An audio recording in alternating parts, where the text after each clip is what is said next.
Hi, Will. Hi, Kenny. How are you guys doing? Hello, doing good. Doing great. How about you? Really, really good. This has been a pretty productive week. So, how about Yay. you guys?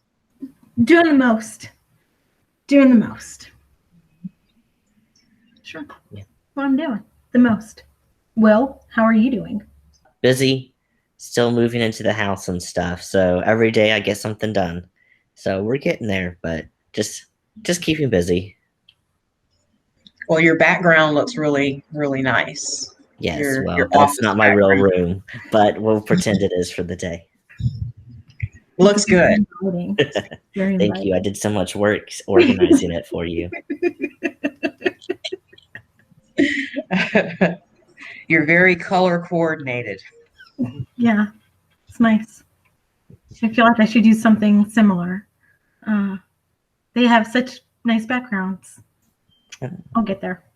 This is just a screen here with some pictures that I put up there. That's all that is, and it just the rest of my room is just it's sectioned off from the rest of my room. So this little tiny space is where I do my work. It's a good space. Yes. There's a fan in the background. There's some tan walls. That's what I got for you guys today. That's okay.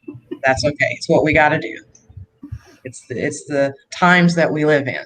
So Yes. anyway, today we're going to have kind of a heavy subject, and it's going to be on toxic masculinity because it's something that has been pretty prevalent under a number of umbrellas. It's coming up in therapy sessions. It's being brought up in the news, just in a number of levels. And I just think it's important for us to address it.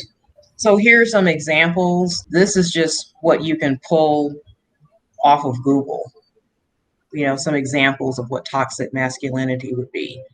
Championing heterosexuality as the norm, not displaying any emotion, suppressing emotions, acting aggressively, treating sex as a competition, using power over women or anybody that's weaker, or people that are in marginalized groups.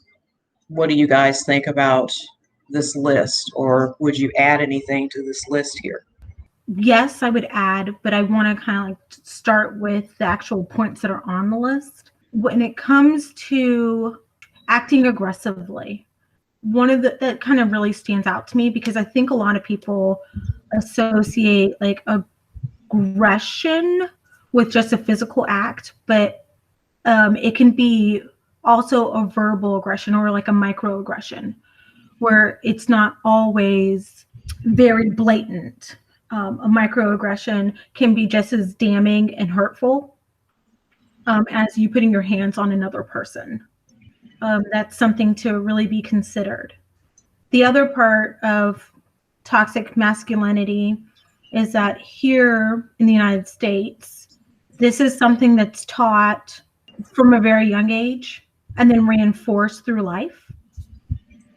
So how do we get away from toxic masculinity to overall just what's the opposite of toxic masculinity? Where do we go from here? Like once we identify it, what do we do? So those are my initial thoughts. Okay. Thank you, Kenny. Mhm. And Will, what are your thoughts? Like, would you add anything to the list, or would you expand on anything that's on the list here? Definitely. So I completely agree with what Kenny was saying. Also, I feel like a lot of these are, talking about a specific action, but we also have to consider the mindset behind this. Mm. And just like Kenny was saying, the way people, and particularly how boys are raised, it's not just them actively being promiscuous, being stoic, that sort of thing, but the mindset that that is okay, or that's how a man should be, or that men can get away with things that women can't. And that idea that boys will be boys. I saw that so much, especially growing up where I did here in Georgia. It's very much the mindset. You see all these things all the time. And if a guy doesn't even have to act on these things, but this is the mindset that's being taught. So, or the mindset that it's okay for a man to do, you know, this, that, and the other because, oh, boys will be boys, or that's his role, you know. But if a woman were to do that, they'd be like, oh, no, no, no, no. It's like guys can do this, but women can't. You were saying more like the sense of entitlement. Right. That's what it sounded Right. like that, So, the mindset.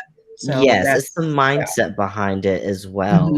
So, because I feel like a lot of guys, when you talk to them, if you were to show them that list and they're like, oh, well, I don't do that.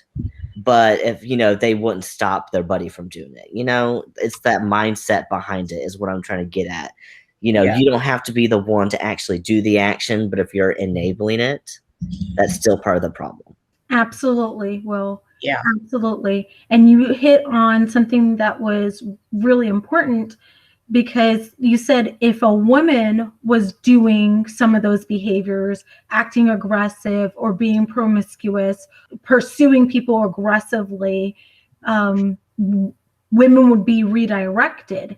And yet, in some parts of our culture, let me just kind of preface this. I am a heterosexual woman, but in some of my, like when I was a younger person and learning about sexuality, I had female friends who were considered butch or masculine, and they acted in that same very toxic masculine way because that's what they believed made a man. And so that was how they treated their partners. And it always was just like, oh, is this just how it is? Like, so it's again a learned mindset that we continue to kind of just go round and round. And without having conversations like this, then people will never know that it ruins relationships. It hurts a person's self-esteem. A lot of times, not just the person who is being victimized, but also the perpetrator, because they may not feel very congruent. Like you said, Will, you know, I may not be doing this. It made me feel really uncomfortable, but I'm not going to tell somebody that they can't. And so then they are having self-doubt and anxiety about it. You kind of reminded me of this, but we see this a lot with transgender young men as well. So just as well as you were mentioning, you know, the ladies you saw, you know, being butch and stuff like that, a lot of trans guys, they look to culture or they look to the men in their lives as examples of, well, what is a man, quote unquote, supposed to be?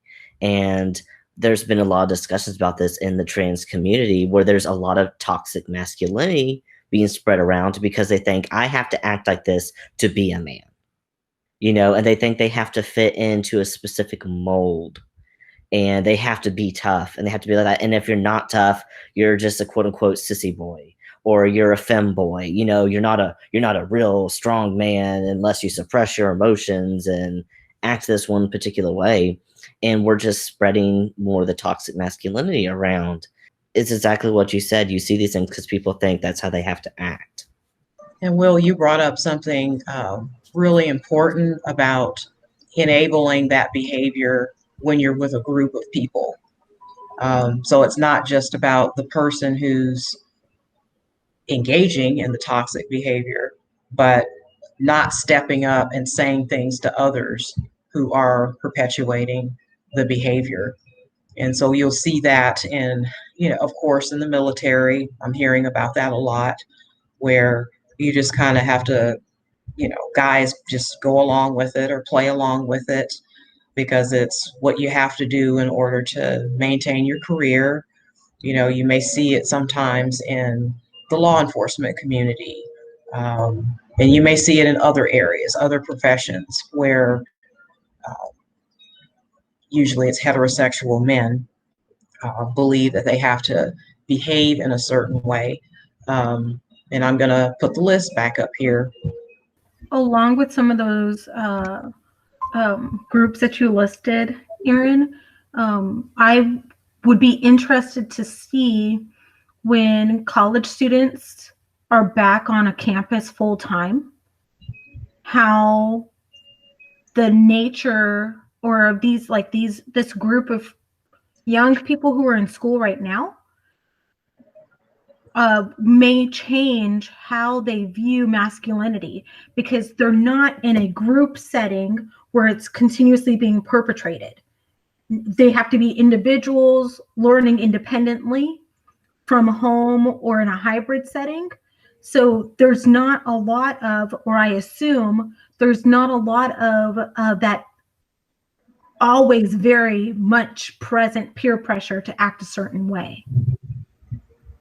So when we kind of had to kind of find ourselves at home, unlike those groups that you described, law enforcement, military members who are still engaged in having to go to a work environment where that's continuously perpetrated and encouraged, possibly, unfortunately, college students didn't get that right now. That's not something that they're experiencing in their undergraduate or graduate years because of the pandemic.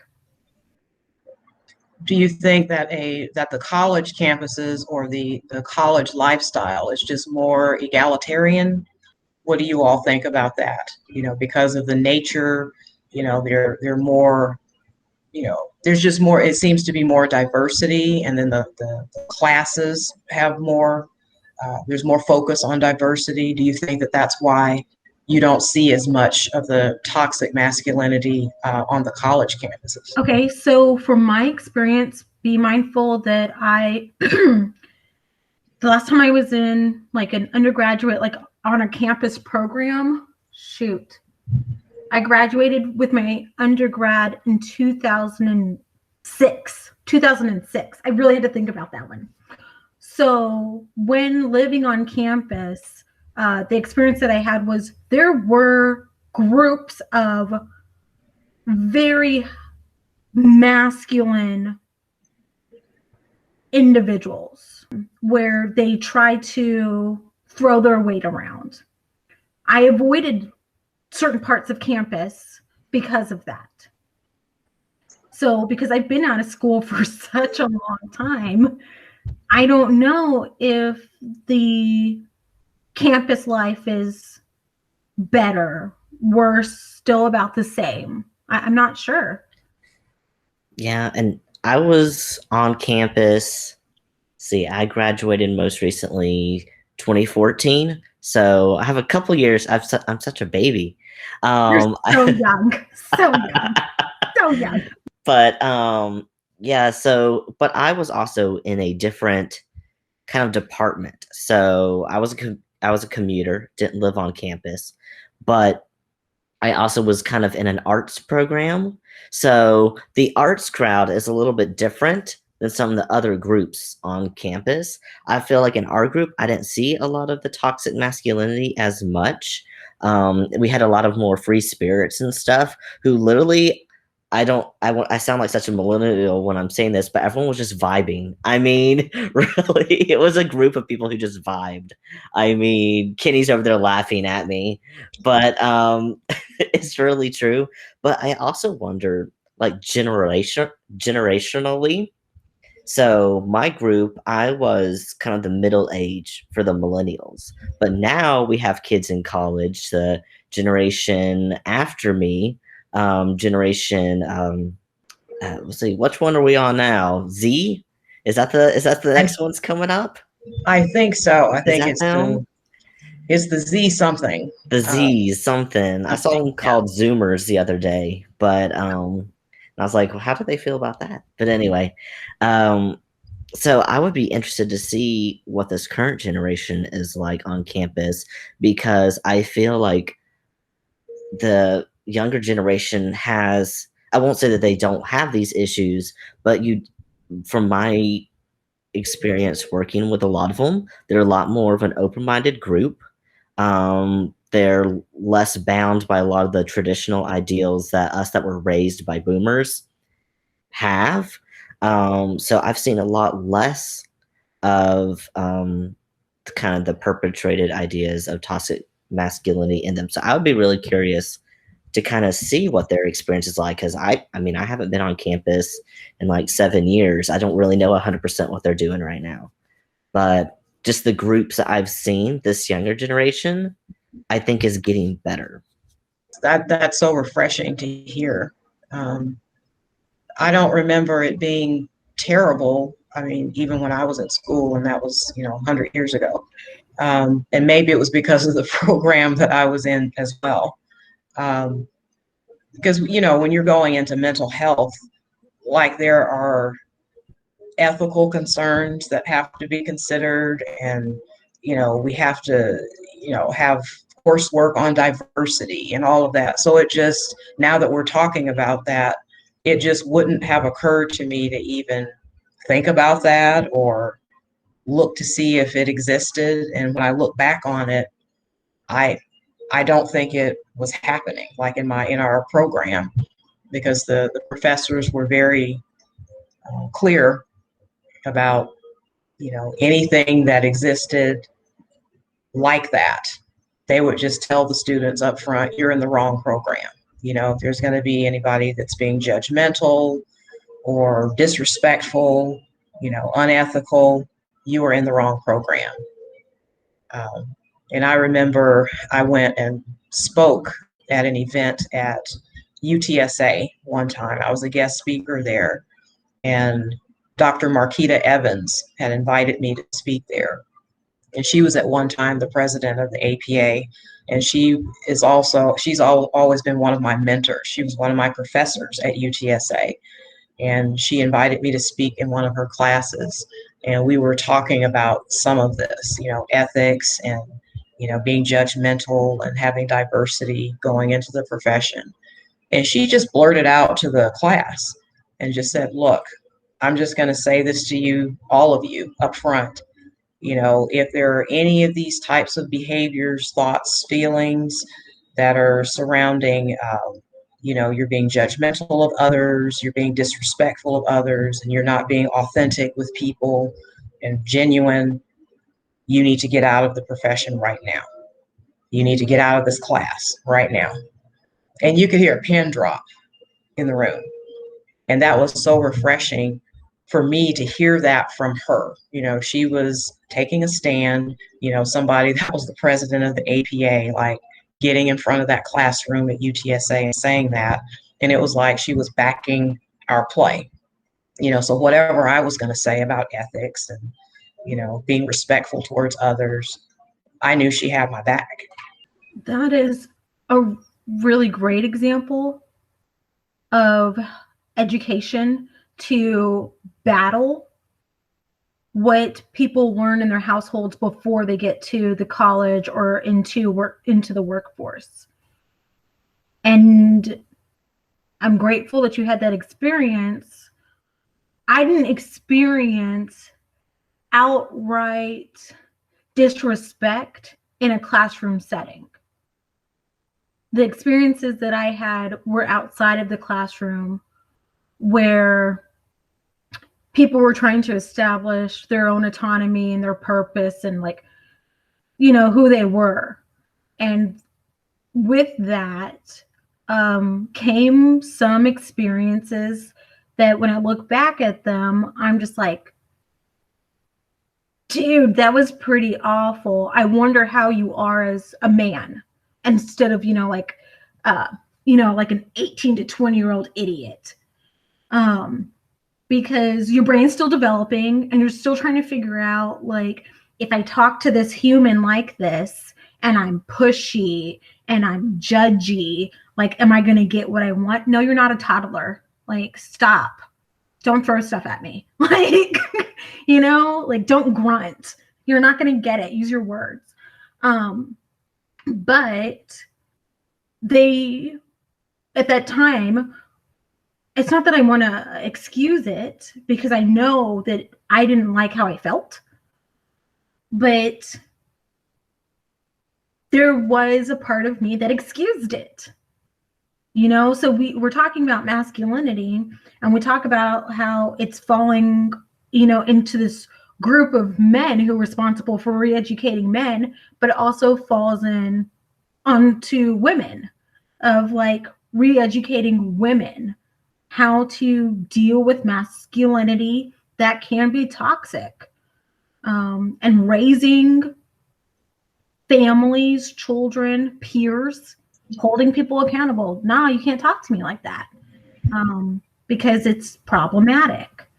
So like in the classroom, things were fine, but sometimes like I would walk out of my way to have to avoid a certain area of campus because I just didn't want to deal. Like, just didn't want to deal. So, and that just goes along with the, I enabled that behavior.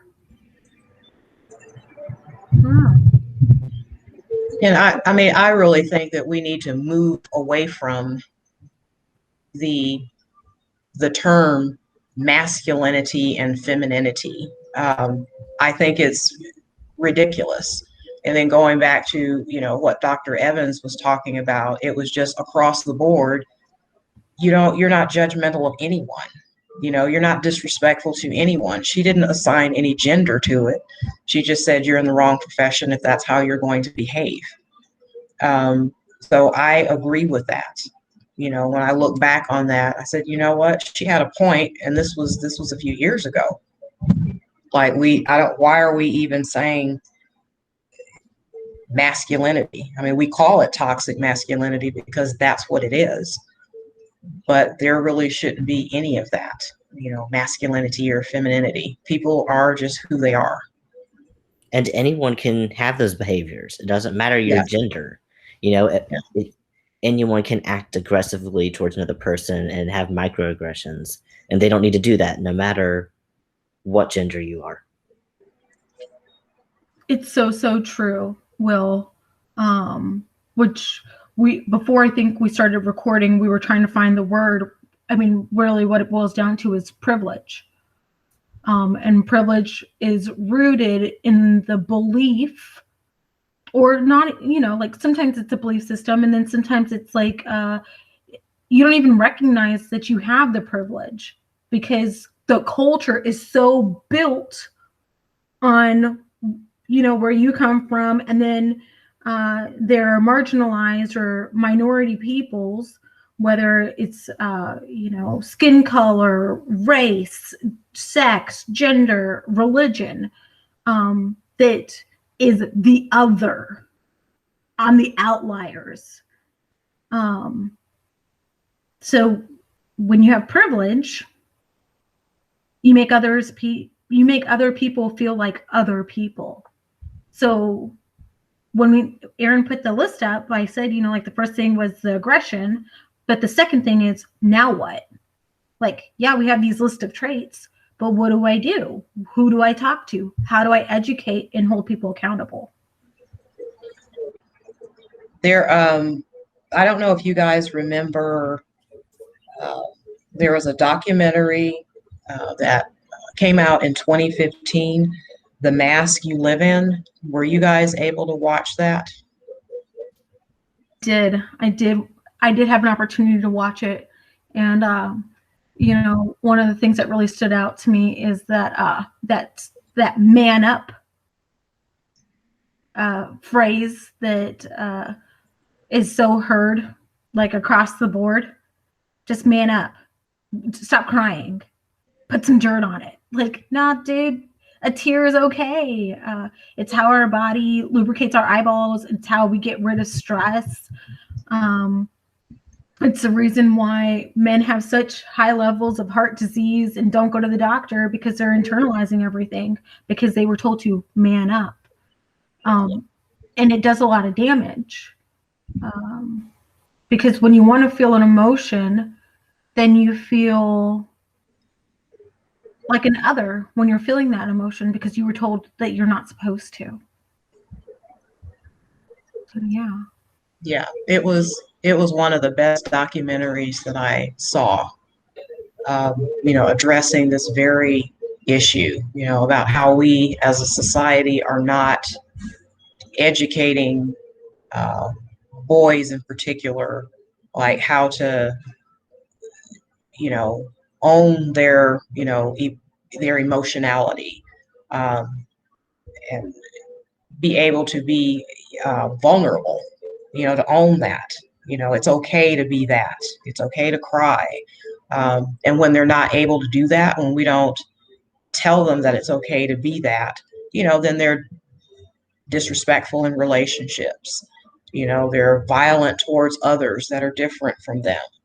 And it creates a lot of problems. Um, and when I watched it, I was like, man, I've been guilty of saying some of these things and didn't realize like the impact that it can have. Saying some of the stuff like man up and don't cry, um, and how hurtful those things can be. And I'm a mental health professional, and I've said that, to people that I know.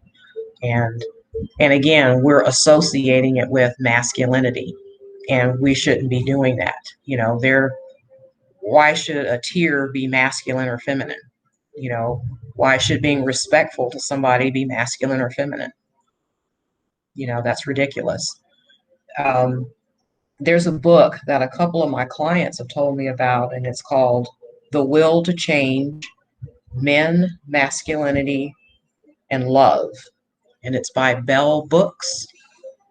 And so I'll say that again. The Will to Change: Men, Masculinity, and Love. And it's by Bell Books. And this book, it's actually a book that talks a whole lot about what was in that documentary, about, um, you know, guys being vulnerable and being able to express themselves and other emotions besides anger, um, and how when they're not able to do that, it causes problems in their relationships.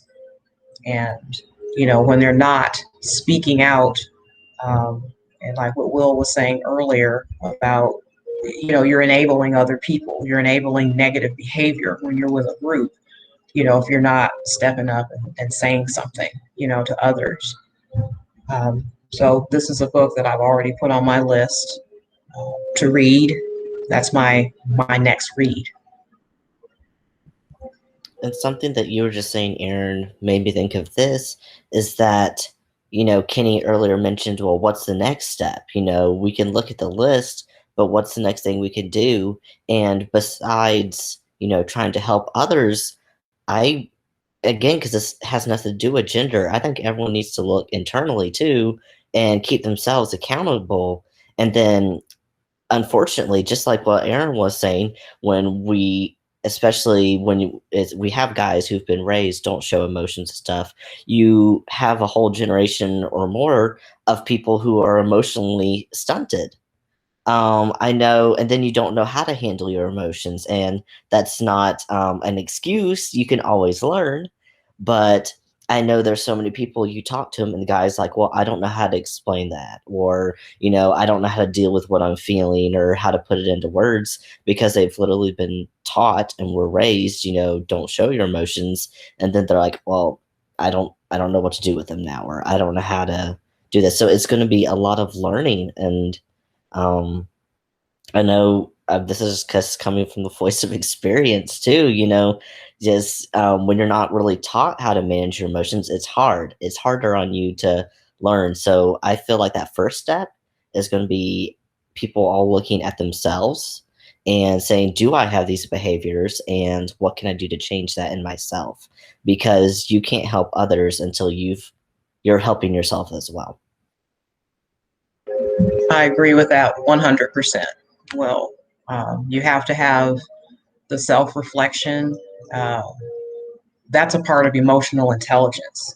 When you can look inward, see how it applies to you, stay in your own lane, have ownership, accountability. So you're absolutely right. Go to therapy if you have to. Do a lot of reading. We've put these documentary books out there, and anything that I hear about from other people, if I think that it'll be useful, I let people know about it. And this book looks like it'll be, a pretty good read.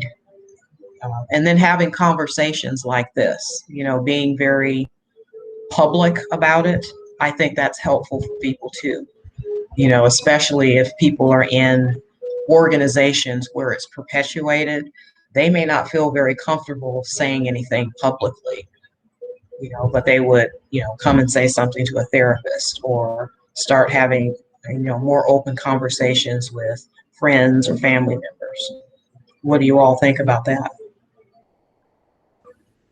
I think you're on the right, both of you are on the right track when we talk about self reflection and then providing resources, because where it starts is within.